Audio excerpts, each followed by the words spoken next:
concentration in business and finance. I'm a licensed life and health insurance professional, partnered with companies like MetLife, New York Life, Ohio National, in conjunction with a financial services company called Diamond and Ivy LLC. I'm a certified professional business coach with a certification from the University of Glasgow in the UK.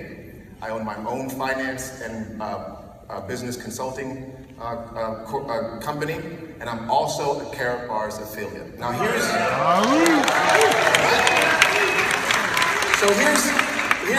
why I mentioned that battery of credentials. Number one, you need to understand that the person talking to you this morning has some credibility, right? If you need your roof fixed, you're not going to go talk to a mechanic, right? If you need to understand things about money, you need to talk to somebody who's got some proven experience in the industry, yes? Yes. All right. Number two, for those of you who are hesitant to speak to people who you might think are in the top tier from a financial perspective, you're wrong, because had it not been for my personal friend, Mr. Michael Dalpo, I would have never known about Karat Bars. And lastly, the most important thing, of all the things that I just mentioned in my credentials, there's only one thing that will guarantee me financial freedom, and that's my affiliation with Karat Bars. Okay, so I have obviously the dubious honor of being the first presenter this morning, so I'm going to start off this morning with an icebreaker. You guys ready? Yeah. All right. So I'm going to need 3 victims, volunteers. Mr. Dwayne, Dr. Patrice, why don't you come up and help me out? And Mr. Doc will come up and help me out. Tap your neighbor and say, "This is going to be good." This is going to be good. Touch your other neighbor and say, "I hope you're taking notes." Take notes.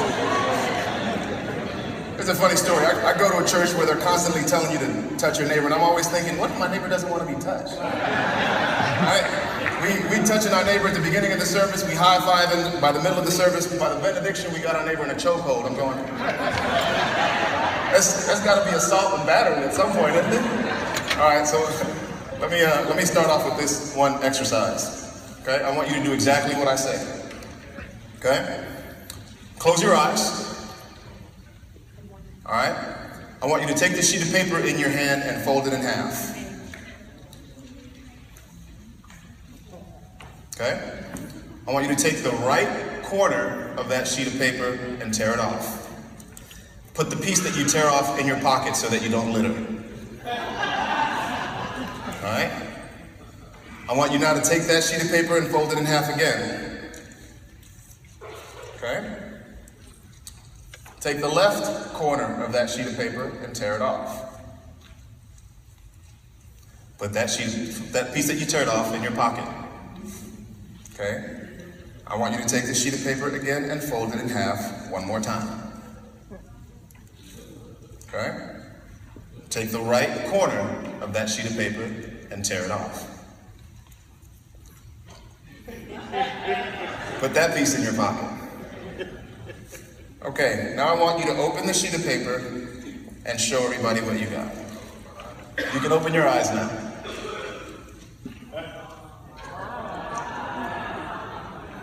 Here's the moral of this story. Everybody heard the same information, right? But they all interpreted it differently. Okay? How does this relate to Karat Bars? If you think you can come to one meeting, if you think you can listen to one power call, if you think you can attend one training class and expect to get it, you are sadly mistaken. Communication requires relationship with the information. Every successful business in the world understands that relationship is the key to success. You got that? Yeah. Wasn't that good? Yes. All right. Let's go. So, traditionally people come to ask me, Alan, what are your basic financial foundational principles when you talk to people about money?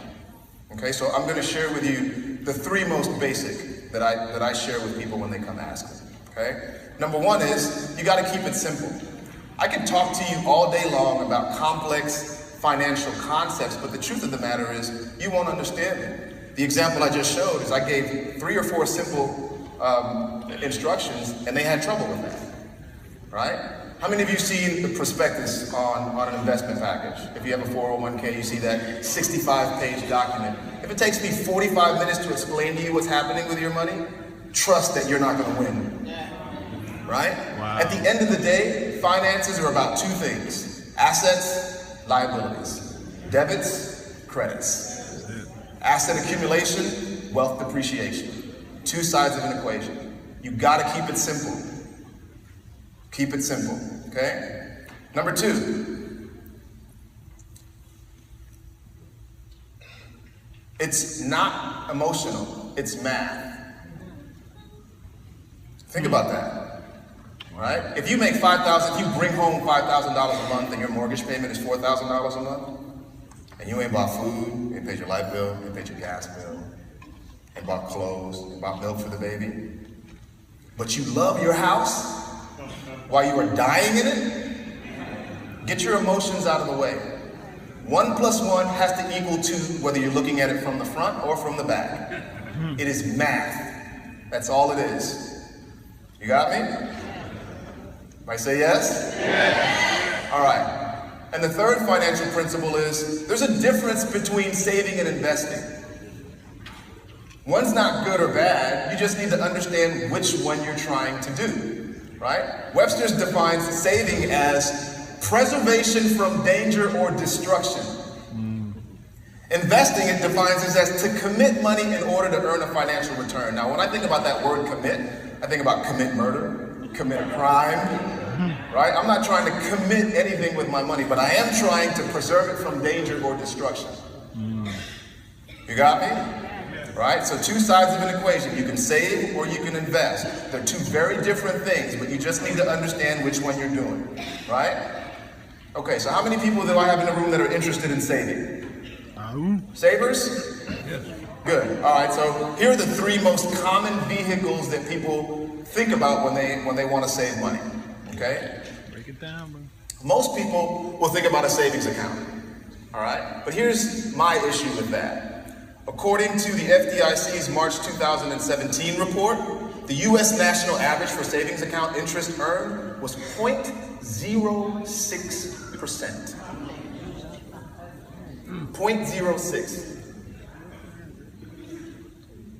I'm gonna let that sit on you for a little bit. Okay? Mr. Dalgo's company paid people former company with Wells Fargo paid people 0.01%. Imagine that.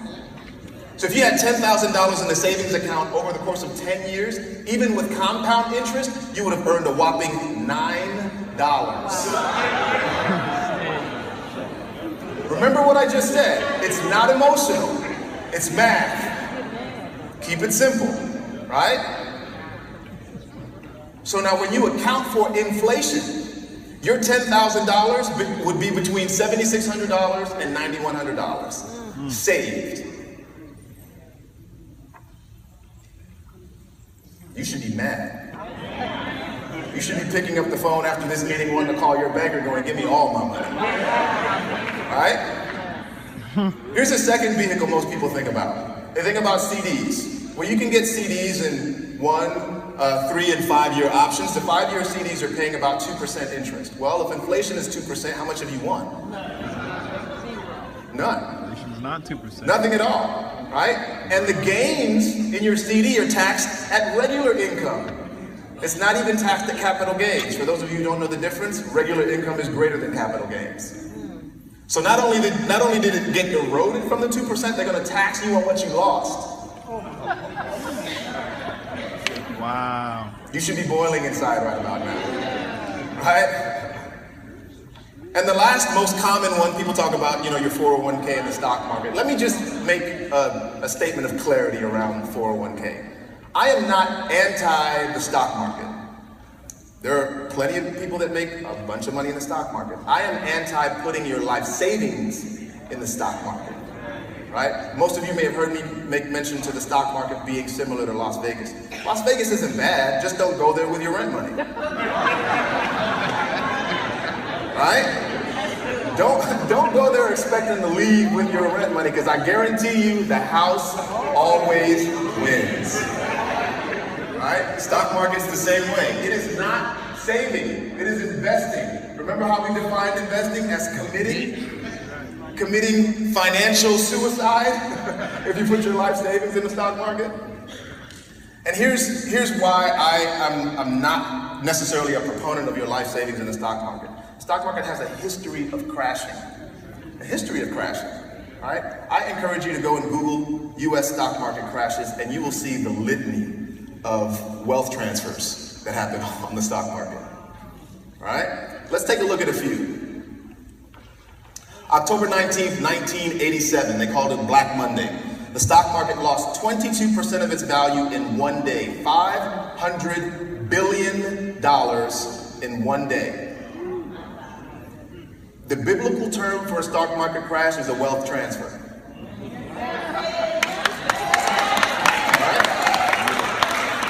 The money doesn't leave the market without somebody cashing in. So you got winners and you got losers. Right? I don't know any 401k millionaires, but I know plenty of fund managers that are millionaires. Right?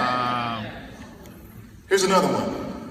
The tech bubble. Everybody knows the tech bubble? Year 2000, 2002. The market lost 78% of its value in a 2-year span. 78%. Now, if my life savings is in there, and I lost 78%, just think about this. If you go to your bank, and your bank tells you that they lost 78% of your savings, you got $100 in savings, and you come back to your bank and they say, well, we only have $22 left. We just tricked the rest of your money. We don't know what. I don't know about you, but I'm calling the black van going, somebody's showing up at the bank. Somebody's going to get my money, right? But we willingly do that on the stock market and think it's okay? Wow. All right, and everybody remembers the housing bubble. The market lost 57% of its value, right? From 2007 to 2009. 57%. This is just in the last 15, 20 years. Now here's the issue. Most financial professionals will suggest leaving your money in the stock market over time. Why would you do that with what I just explained to you? Why? Doesn't even make sense, right? Here's a real life example. So follow the math on this, because I'm a numbers guy. Let's say John starts into the stock market with what he's contributed and maybe what his company has contributed with his 401k, and he has $100,000 at the beginning of 2000. And then, the market crashes, tech bubble, and remember, I just explained to you that the tech bubble caused a 78% decrease, but let's just be nice and say that he only loses 50% of his money, right?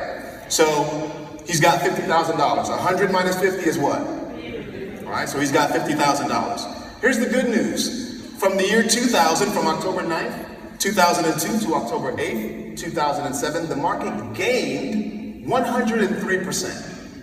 So that's good. So let's be generous and say, John, we're gonna add that full 103% gain to your $50,000, and you now have $101,500, right? So over the course of 7 years, you break even? Wow. Seriously? Okay. All right, so you've got $1,500 more than you had, 7 years ago, 8 years ago. Okay. And then the housing bubble hits, and the market loses 57% of its value. So now you've got $43,645 left. Isn't that crazy? But wait, it gets better. Management fees on your account average somewhere between 1.9%, but let's just be nice and say that we're only going to apply a 0.5%, not even the full amount. So over the course of 9 years, your 0.5% management fee would be 4.5%. That make sense? 0.5 times 9 is 4.5%. So in the course of that 9-year period, you get charged 4.5% management fee interest. But wait, it gets better. our good old friend inflation says, we're going to charge you an extra 2% a year. That's an 18% erosion over the course of 9 years. So over the course of 9 years between your management fee and your inflation, you've got a 22.5% wealth erosion that doesn't include the 2 stock market crashes. So you end up with, in that 9-year period, $21,145 when you started with 100. You just lost 79% of your portfolio value in 9 years. Why would I agree with a financial advisor who tells me leave my money in the stock market? Remember what I said, keep it simple. It's not emotional, it's math. Right? I'll give you a personal story. So from that 2002 to 2008 period, I had some money invested, because I understand what investing is. I had my money invested in my 401k. That's one of the places I had it, right? And then the housing bubble hit. And in a 48-hour period, I lost it. Let me correct that. $100,000 was transferred from my account to somebody else's. In 48 hours. Okay? In that 7-year period, I had accumulated $160,000. In 48 hours, 100 went somewhere else. I was crying and somebody else was doing this. Wow.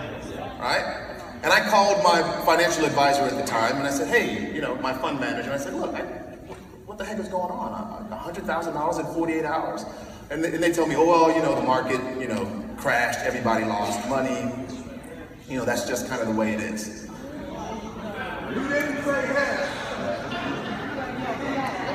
So the real brother in me is loading my gun. Oh, what did you just say? What did you just tell me? Right? At the time I was transitioning from one company to the next, and I said, you know what, I don't want to move the remaining $60,000 into another fund. I said, just give me my $60,000. They cut me a check for $35,000.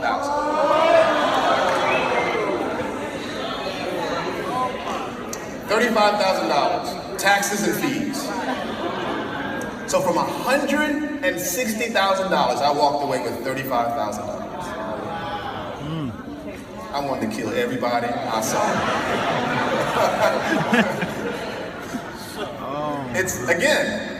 It's Las Vegas, right? Fortunately, that wasn't my life savings. That's the game. You need to understand it. Now, here's the beautiful thing. During that same time period, from the year 2000 to 2009, gold went up 400%. 400%. Again, a 79% loss, 400% gain. Not emotional. It's math. Wow. Okay? And that's exactly why I choose Karat bars. So let me tell you sort of the 3 reasons that I talk to people about, why I talk to people about doing something like Karat bars. Number 1, you need to save a portion of everything you earn in an asset class that appreciates at a rate greater than inflation. You guys understand that, right? Yeah. If I'm saving in Wells Fargo, like Mr. Dowker was formerly employed, right, I'm only earning 0.1%, yet inflation is 2%, and then I get taxed on top of that, I'm losing, right? So I have to find a vehicle that affords me the opportunity to gain interest at a rate that outpaces inflation. Make sense? Yes. There's nothing that you're gonna find that's gonna be gold in that regard. Trust me. I know, okay? Number 2, you gotta find ways to reduce expenses. How many of you in here have a job? Yep. It's okay, right? What's your biggest expense? Taxes. Taxes. Uncle Sam sees 35-40% of your money before it gets deposited in your check, right? What's the best way for someone with a job to reduce tax expense? Have a home-based business. All right?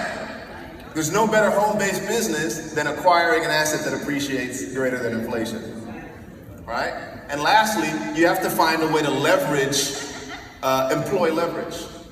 You guys know what that means, right? You need to be a part of a team. Look, no successful company has the CEO, who is also the CIO, who is also the CFO, who is also the COO, who's also the vice president of operations, who's also the vice president of sales. They understand that they connect with individuals who have complementary skills to move the business forward. Karat Bars gives me an opportunity to join and lock hands with people all around the world who are equally desire financial freedom as we all walk down the yellow brick road. Right?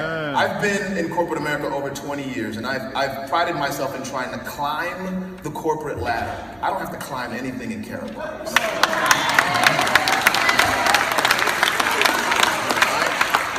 I just join hands with a family of people who love me, and we all walk down the road together.